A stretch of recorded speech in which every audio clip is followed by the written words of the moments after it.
Hey, Trae. Can you kind of walk me through that final play where you got the game winner? Yeah, I mean, for me, it was just try to find a way to get open, get the ball. John was gonna come set a screen for me, and then he lost his shoe, and just kind of waved him off because I didn't want anything to get out there and it get messy, and so just had to go make a play. And I told my team in the huddle I was gonna go make a play too. So uh, it was just happened like that. What are the emotions like for you after your first postseason win? Uh, I got a lot of emotions. I mean, obviously, I'm happy. I'm excited. We won. Um, I'm truly blessed to be able to be in this position. But I know the work's not done yet, and just one game. Enjoy this win tonight, and for it being my first win, first game in the playoffs. But back at it tomorrow. Chris Kirchner. Hey Trey, what's it like for yourself when you hear 15,000 fans saying "F Trae Young"? What's going through your mind? Is it like I want to prove these people that I'm a dog, or like what is it exactly? I mean, I don't know. I've always looked at it as I'm doing something. I'm doing something right. If I'm affecting them with my play that much that they hate me that much, I'm obviously doing something right, and just gotta let my play do the talking. Because at the end of the day, fans can only talk. They can't guard me. They can't. They're not out there playing. So for me, it's uh it's just a part of the game. I'm glad fans are back. I'm glad MSG was rocking tonight, and I'm glad everybody got to come in and experience their games back. So it was good. And what is that feeling like at the end when you do make the shot and you get the last laugh and tell them to quiet down?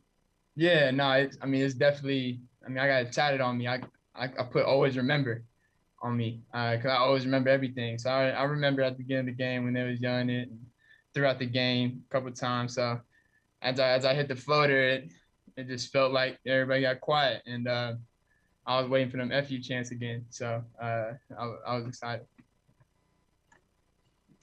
Zach Klein.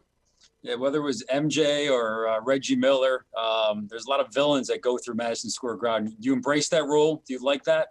Mm-hmm. Of course. I definitely know the history of players coming in here being hated, and that's like I said, I take that as a compliment. To be honest with you, I mean, obviously I'm doing something right if you hate me this much. So, I mean, I just embrace it and then focus on my team and help my team win. And at the end of the day, I mean, we'll get the last laugh if we do that. Chris Vivlamore. Hey, Trey, obviously you want the ball in your hands at the end, but while the world was wondering why you were on the court, we understand it was kind of, you told coach to leave Lou out there for a little bit longer. And so I kind of wonder the balance of wanting to be out there, but seeing some guy that's cooking and wanting to keep him on the floor. Yeah, no, I mean, that's something that I've learned as just being a part of this league is the game is so long. And I mean, anytime you can get breaks or anytime you can get a rest, uh, and you're winning and everything's going good for your team, you want to use it. And I was about to go back in, and Lou had gotten a couple buckets ago, and I think we were making a run. I looked at Nate and just told him to. I mean, I can stay out a couple minutes and things like that because they're rolling. So it's just knowing the game and knowing the time and that there's still a lot of time left, and our guys are rolling. So just leave them out there, and they keep it going to let them go. Jeff Schultz. Yeah, continuing with the FU theme a little bit. I know you said on the TNT interview that you heard it a couple of times when you were in college too. Have you always been kind of the type of player who fed off almost, the road crowd as much as the home crowd? Yeah, for sure. It's part of me. I mean, obviously, I love playing in front of our fans, and you love playing at home, but just part of playing on the road and everybody against you, and it feels like everybody is against you besides your team. And just that feeling that it brings you together, and you have to really be together to win those games. I think for me, those are sometimes the best ones, and I definitely like them. And as a guy who's been here almost from the beginning of the rebuild, I'm just wondering, what your reaction is to just how the whole team responded in tonight's situation. Yeah, no, I'm happy with the way we responded, and everybody contributed. I mean, even to the guys who didn't play, they were always up and yelling out coverages from the side. So I mean, this was a total team effort tonight, from top to bottom. Vince Goodwill.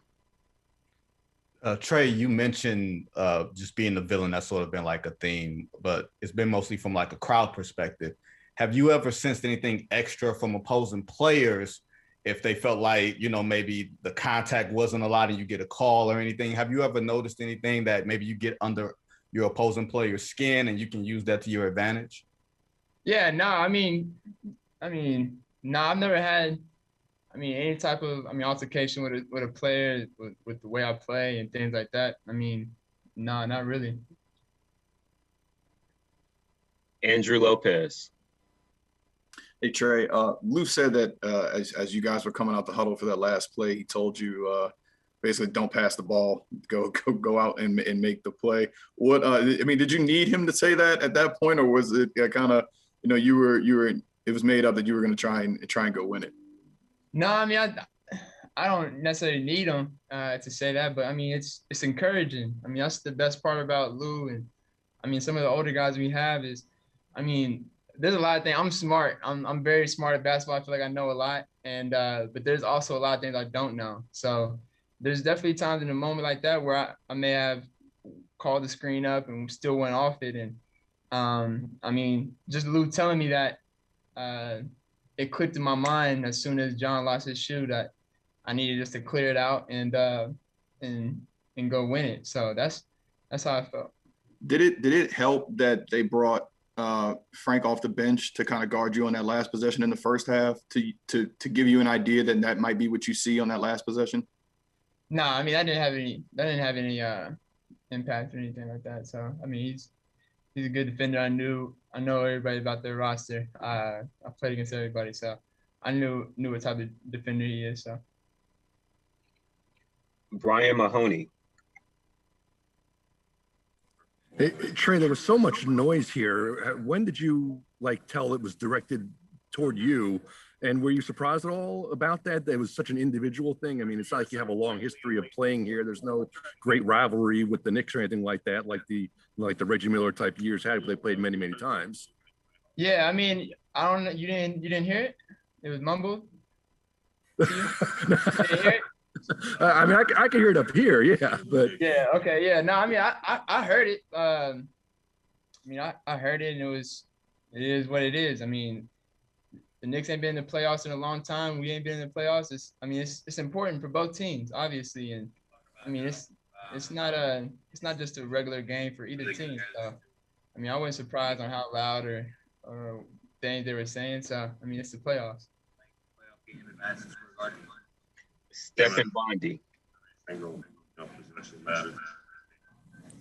Hey, Trae, the chants, the FU chants were pretty loud up here, but how loud were they for you on the court? And then, what was going on through your mind, and what did it feel like when you were able to put your finger to your mouth and basically say, "Shut up"?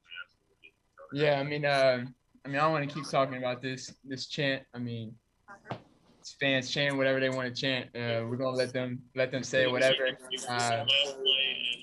But really, it's it is what it is. I've made the play. Like I said, I always remember everything. So it got quiet after I hit the shot. That's about it. Just a couple more from Ian Begley. Trae, I'm jumping in here late, so I apologize if you were asked this already. But on that last drive, when Ntilikina was on you, were you surprised that you were able to get right as easily as you were? Did you expect him to try to take that away? No, not really. Actually, yes. I feel like for me, as anybody who pressures, I feel like I can get by anybody, and it's just figuring out how to use one move and get by him. Obviously, Frank's a good defender. If you play with the ball too much, I mean, he can poke at it and things like that. So a defender like him, you kind of just gotta go, and that's what I did. Just attacked his outside foot and was able to get around him and get to my floater. Final question from Chris Kirschner. Hey, Trae, in your second summer league game, you went up against Frank in that game, and he kind of shut you down. And then obviously tonight he comes in to defend you. You hit the shot against him. Have you had an opportunity at some point in this season to just think about the amount of growth you've shown in your 3 seasons in the league? I always take time to do that. For me, I always take time to reflect and reminisce on the hard work and sacrifice it took for me to get here. And so, I mean, coming into the playoffs, I mean, I definitely took time to think about, I mean, my high school days, the college days, obviously the summer league. I mean, I was able to really think about everything. I'm constantly reminiscing and thinking about things because it makes you appreciate it. And for me, that's how I look at it. So I'm constantly doing that. Thanks for watching ESPN on YouTube. For live streaming sports and premium content, subscribe to ESPN+.